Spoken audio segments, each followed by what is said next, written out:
Chers amis, chers frères et sœurs, je vous salue en Christ. Il y a de cela une semaine, je crois que c'était vendredi dernier, de la semaine dernière, ouais. J'ai vu une vidéo enquête Canal Plus Horizon sur les prophètes pasteurs en Afrique en fait. Généralement sur ces genres de choses, j'aime pas me prononcer. Mais sincèrement, quand j'ai vu le documentaire, j'étais sidéré. J'avais le cœur un peu brisé en fait. Parce que mine de rien, on est, euh, on est toujours en train de vouloir défendre notre peau, notre honneur, mais parfois on donne le fouet à ces gens-là qui mal parlent de nous noirs, de nous fouetter en fait, sincèrement. Nous sommes au troisième millénaire, les frères et sœurs. Nous sommes au 21e siècle. Notre mind a changé. On réfléchit plus en fait. C'est vrai que le système fait en sorte de nous abrutir. Je suis totalement d'accord avec vous. Bon, on a développé les capacités de notre cerveau. Ceux dont on acceptait dans les années bissextiles, on ne les accepte plus maintenant. Frères et sœurs, on est chrétiens. On croit à quoi? On croit à la personne ou on croit à la Bible? Revenons aux sources, frères et sœurs. Comment comprendre qu'une personne qui s'enrichit sur votre dîme pendant que vous cherchez du travail?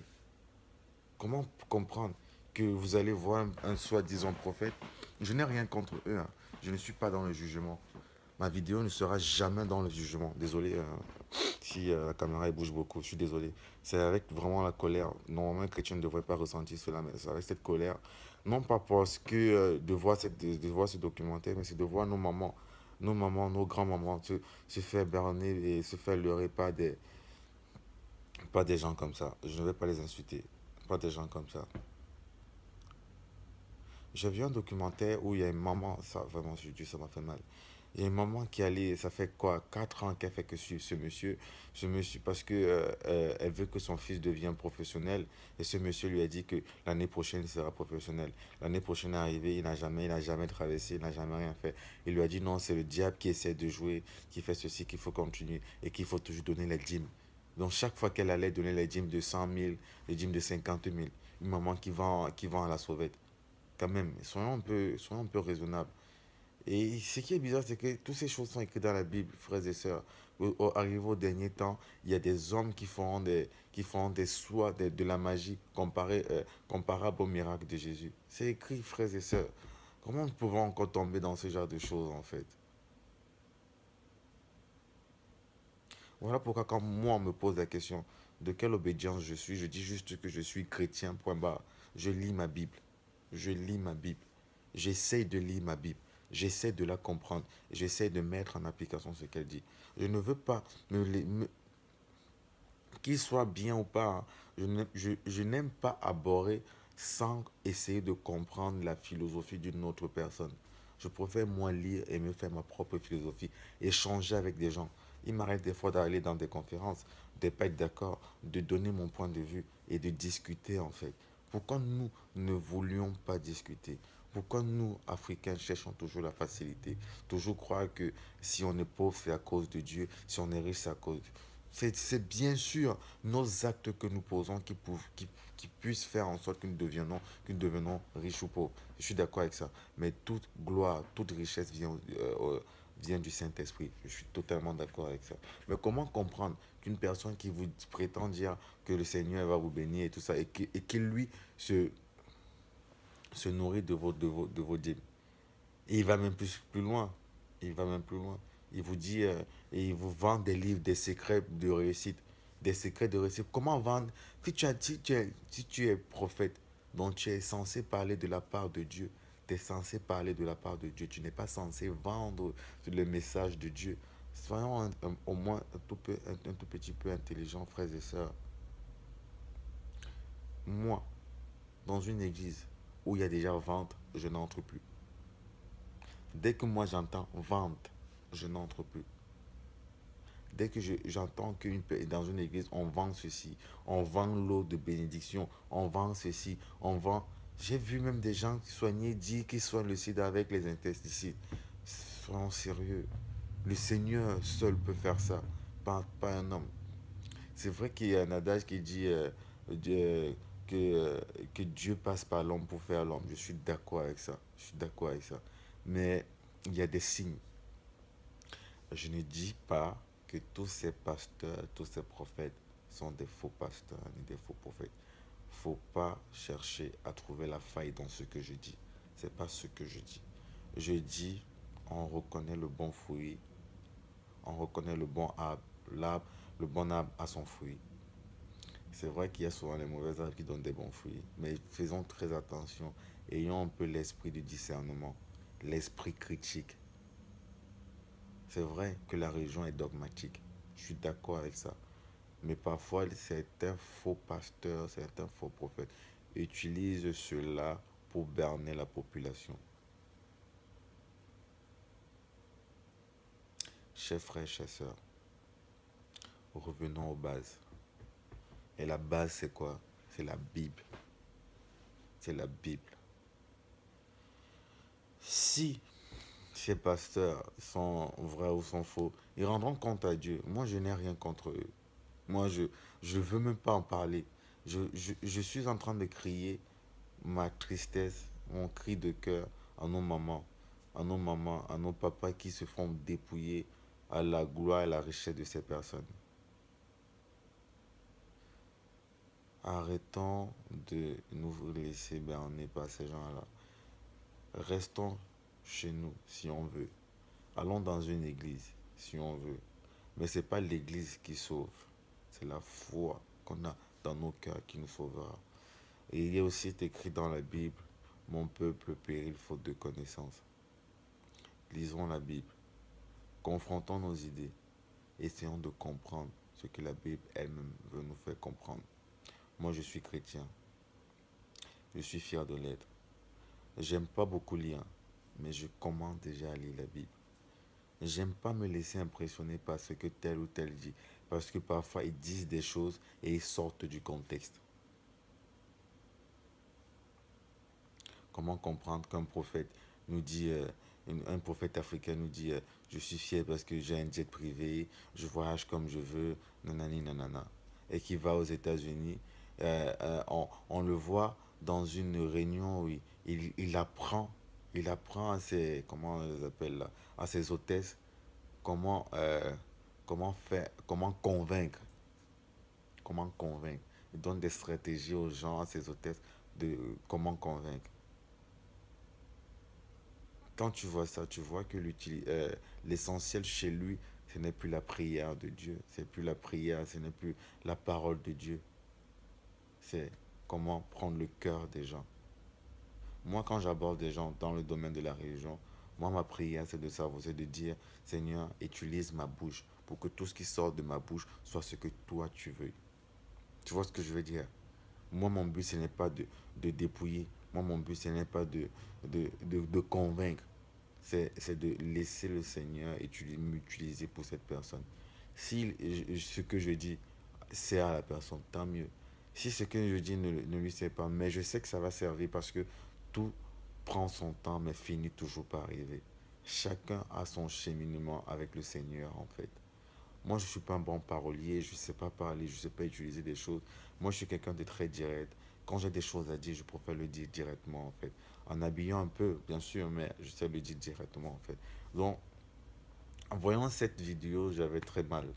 J'avais très mal et je voulais essayer à mon niveau de contribuer à ouvrir les yeux à nos tatas, à nos tontons, à nos grands-mères, à nos mamans qui sont... parce que généralement, ce sont toujours beaucoup de femmes. Je ne suis pas misogyne, hein, mais dans cette église, ce sont toujours beaucoup de femmes qui sont touchées parce que, à un certain âge, la femme cherche le mariage, la femme cherche le travail, et surtout nos jeunes aussi qui veulent venir en Europe. Tu vois. Ils savent cibler, ils savent comment cibler en fait. Ils savent comment toucher en fait. Revenons à la base. Revenons à la base, frères et sœurs. Ces gens feront des miracles, des pseudo-miracles. Ils vont trouver des personnes qui paralysent, mais regardons comment ça se passe aussi, frères et sœurs. Regardons. Quand ils font des affiches, esplanade de guérison, les fous vont devenir, les ceci vont se devenir, c'est vrai. Et ils mettent en grande image leur photo. N'est-ce pas le culte de la personne, selon vous? Comment vous analysez ça? Est-ce, voyez-vous l'humilité dans ça? Moi, je dis non. Ouais, quand vous voulez poser cette question, ils vont vous dire, oui, j'ai parcouru la Bible de Genèse à Apocalypse, j'ai jamais vu l'image de Jésus. C'est vrai, c'est vrai. Et moi aussi, j'ai parcouru la Bible de Genèse à Apocalypse, je n'ai jamais vu l'image de ton pasteur, de toi pasteur ou de toi prophète. Pourquoi dans ces églises-là, on ne parle jamais de Jésus hein, ou de Dieu?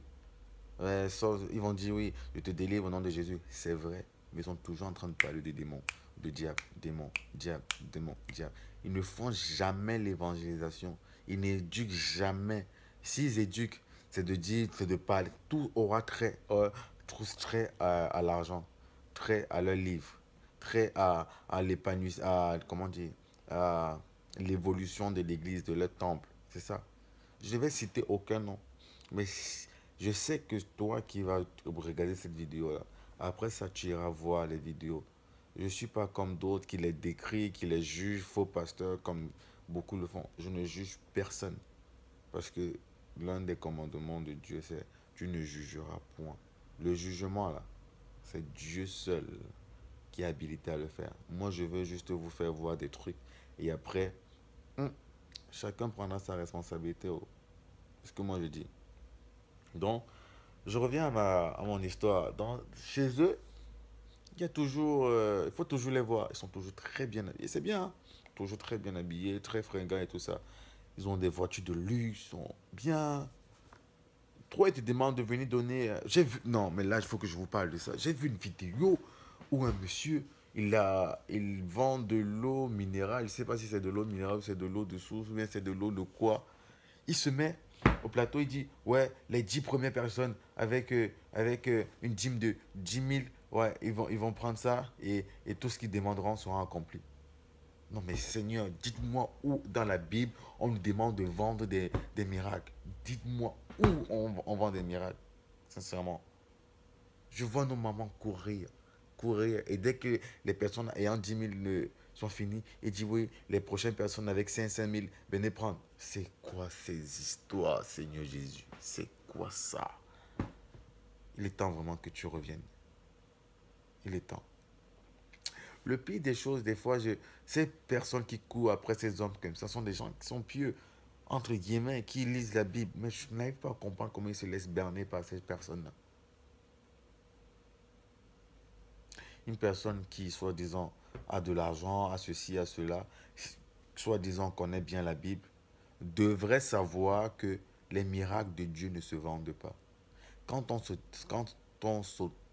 s'auto-proclame général de Dieu, quand on s'auto-proclame prophète de Dieu, on doit savoir, on est censé savoir que la parole, le secret divin ne se vend pas, ne pourrait se vendre. Comment veux-tu aller appauvrir ceux qui sont déjà pauvres? La richesse, c'est vrai, n'est pas que matérielle, elle est spirituelle.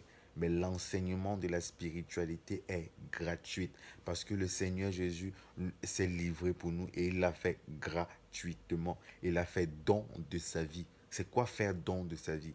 Nous aussi, on ne peut pas faire don de nous. Nous ne faisons pas partie du temple sacré. Nous ne faisons pas partie du corps du Christ. Comment pouvons-nous accepter se laisser berner par ces personnes? Je suis tellement sensible que quand j'ai vu, j'ai eu des larmes qui coulaient parce que je peux être ce que je suis, mais il y a des choses sur lesquelles je suis très sensible. Comme ce genre de choses. Quand je vois une maman de 80 ans courir après un miracle parce qu'elle veut la réussite de son fils, elle veut la réussite de ses petits-fils, ça fait mal. Ma grand-mère vit encore. Et je prierai, je prierai, je continuerai toujours à prier pour elle, pour qu'elle ait toujours une vie pieuse. Chers frères et sœurs, j'aimerais que ce message te touche. Non pas parce que je le veuille, j'aimerais que le Saint-Esprit puisse faire que ce message se touche. Que si auparavant tu voyais la vie autrement ou d'une autre façon, que tu te dises, peut-être ce petit garçon-là, il peut avoir raison. Revenons à la source. La source, c'est quoi? C'est la Bible, c'est la prière. Je ne suis pas calé hein, dans le, dans le, dans la Bible. Je ne suis pas calé. J'avance à mon rythme, pas rapidement peut-être, mais à mon rythme. Et ce que je comprends, c'est que avec mon discernement, j'essaye de reconnaître le bon berger et le mauvais berger. J'essaye de reconnaître les faux pasteurs et les soi-disant prophètes. Je ferai une autre vidéo. Je parlerai d'un autre sujet. Je parlerai de l'Église, de la foi. Je parlerai de Marie, de Jésus. Je parlerai de la statue et j'en passe. Si cette vidéo t'a plu, clique sur j'aime et partage-la. Parce que notre but, c'est de toucher. Pas de toucher dans le sens de vouloir s'enorgueillir, non. C'est de réfléchir ensemble. S'il y a des critiques, je prendrai bien. Hein. Je prendrai bien. J'échangerai avec des personnes. Et voilà, c'est comme ça qu'on pourra faire grandir notre foi. Chers frères et sœurs, sois bénis.